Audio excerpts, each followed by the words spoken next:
రామాయణం అనగానే త్యాగానికి ప్రతీకగా మనకు కనిపిస్తూ ఉంటుంది. రాజ్యానికంతటికి రాజుగా మరికొన్ని గంటల్లో పట్టాభిషేకం చేసుకోబోతున్నాడు అనగా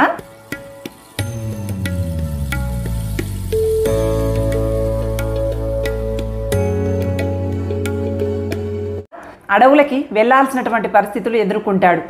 అయినప్పటికీ కూడా చిరునవ్వుతో సంతోషంగా స్వీకరిస్తాడే కానీ ఎక్కడా కూడా కోపము కానీ అసహనాన్ని కానీ ప్రకటించడు.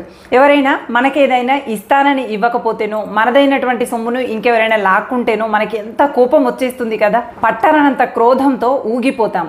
కానీ ఇక్కడ మరికొన్ని గంటల్లో పట్టాభిషిక్తుడు అవుతాడు, రాజ్యానికి రాజు అవుతాడనగా రాజమందిరంలో ఒకవైపు రాముడి పట్టాభిషేకానికి అన్ని సిద్ధమవుతూ ఉంటాయి. రాజ్యాన్ని వదిలేసి వనవాసం చేయాలని తెలియగానే మనలాంటి మామూలు మనుషులైతే వెంటనే ఉద్వేగానికి గురయ్యి ఏడవడము, కోపంతో అరవడమో చేస్తూ ఉండేవాళ్ళం. కానీ రాముడు చిరునవ్వుతో వనవాసం చేయటానికి సిద్ధమవుతాడు.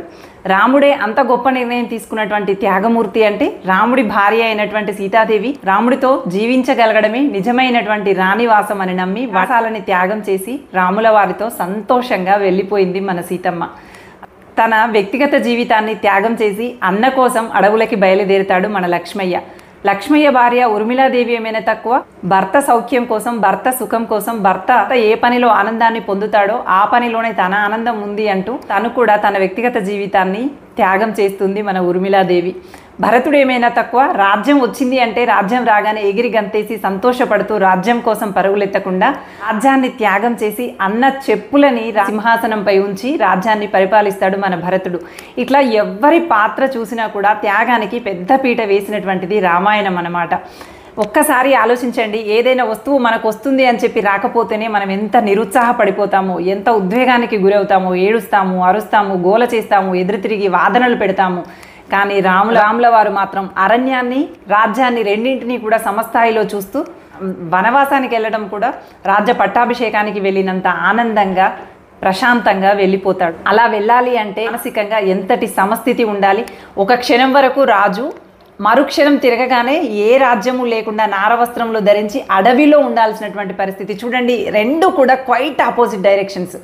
అయినా కూడా రాముడిలో ఎలాంటి మార్పు అనేది లేకుండా ప్రశాంతంగా, రాజ్యంలో ఎంత ప్రశాంతంగా ఉన్నాడో వనవాసం వెళ్ళడానికి కూడా అంతే ప్రశాంతంగా వెళ్ళిపోయాడు తప్ప ఎక్కడ కన్నీరు కార్చడం కానీ, బాధపడటం కానీ, కోపించుకోవటం కానీ ఏది మనకు కనిపించదు. రామాయణం ద్వారా నేర్చుకోవాల్సినటువంటి అంశాలు అంటే పరిస్థితులు ఏ క్షణంలో ఎలా మారినప్పటికీ మానసికంగా వాటిని సమస్థితిలో చూడగలగటం అనేది నేర్చుకోవాల్సినటువంటి అవసరం ఉంది.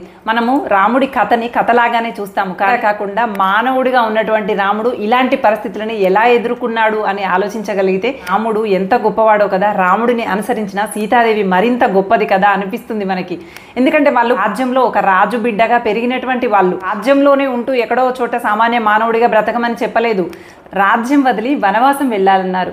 నారచీరలు ధరించాల్సినటువంటి పరిస్థితులు, కందమూలములు భుజించాల్సినటువంటి పరిస్థితులు, మునులతో ఆశ్రమాలలో జీవించాల్సినటువంటి పరిస్థితులు, కనీసం సామాన్య మానవుడిగా కూడా కాకుండా ఎక్కడో అరణ్యాలలో జీవించాలని చెప్పారు.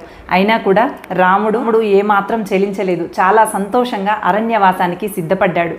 ఇలాంటి ఎన్నో అంశాలు రామాయణాన్ని పరిశీలించినట్లయితే మనం నేర్చుకోవాల్సినటువంటి విషయాలు ఉన్నాయి.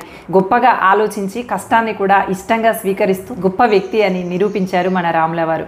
శ్రీరామ రామ రామేతి రమే రామే మనోరమే సహస్రనామ తత్తుల్యం రామనామ వరాననే. సీతా సమేత శ్రీ రామచంద్ర స్వామికి జై. ఉగాది మొదలుగా శ్రీరామనవమి వరకు కూడా వసంత నవరాత్రులు అంటారనమాట. మేము ప్రతి సంవత్సరం కూడా కవి సమ్మేళనాలు నిర్వహిస్తూ, కవి సమ్మేళనాల్లో పాల్గొంటూ మా సమయాన్ని సద్వినియోగం చేసుకుంటూ ఉంటాము. ఇవన్నీ కూడా మేము చేస్తున్నటువంటి కార్యక్రమాలు, మేము పాల్గొన్నటువంటి కార్యక్రమాలు అన్నమాట. ఇది అర్పన్ హోమ్ అండి. వాళ్ళని అలా అనటానికి నాకు ఇబ్బందిగా ఉంది. ఇక్కడికి వెళ్ళి పిల్లలతో కాస్త సమయాన్ని కేటాయించడము, పళ్ళు పంచడము నాకు ఎంతో ఆనందాన్ని ఇస్తుంది. అందుకని నేను పిల్లల దగ్గరికి, వృద్ధుల దగ్గరికి వెళ్తూ ఉంటాను. మీకు ఆల్రెడీ తెలుసు కదా, మనది ఒక ట్రస్ట్ ఉంది, ట్రస్ట్ ద్వారా సేవలు అందిస్తూ ఉంటామని. అందులో భాగంగానే ఇలా వెళ్ళి వస్తూ ఉంటామన్నమాట. ఇంకా శ్రీరామనవమికి సంబంధించి ఎదుర్కోలే కార్యక్రమం జరుగుతుందండి. రాముడు ఒకవైపు, సీత ఒకవైపు ఉంటే నేను చూడలేకపోయాను. వాళ్ళిద్దరు ఎప్పుడెప్పుడు ఒకటవుతారా అనిపించింది నాకైతే. ఇది ఎదుర్కోలే కార్యక్రమము. సామూహికంగా మహిళలందరూ కలిసి మంగళహారతులు, నీరాజనాలు ఇస్తూ ఉన్నారు స్వామివారికి. ఇక్కడ నుంచి స్వామివారు ఎదుర్కోలికి పందిరికి వస్తున్నారన్నమాట. ఇక్కడ నుంచి స్వామివారిని వేదికపైకి తీసుకెళ్ళి అక్కడ కళ్యాణం చేయడం జరుగుతుంది. ఇదంతా కూడా కన్నుల పండగ అనిపిస్తుందండి మనకైతే నిజంగా కూడా. తండ్రి మాటను నిలుపగా రాముండు అడవులకు పయనమయ్యే, నేను మీ బాటలోనే వస్తాను అనుచు సీతమ్మ కదిలే.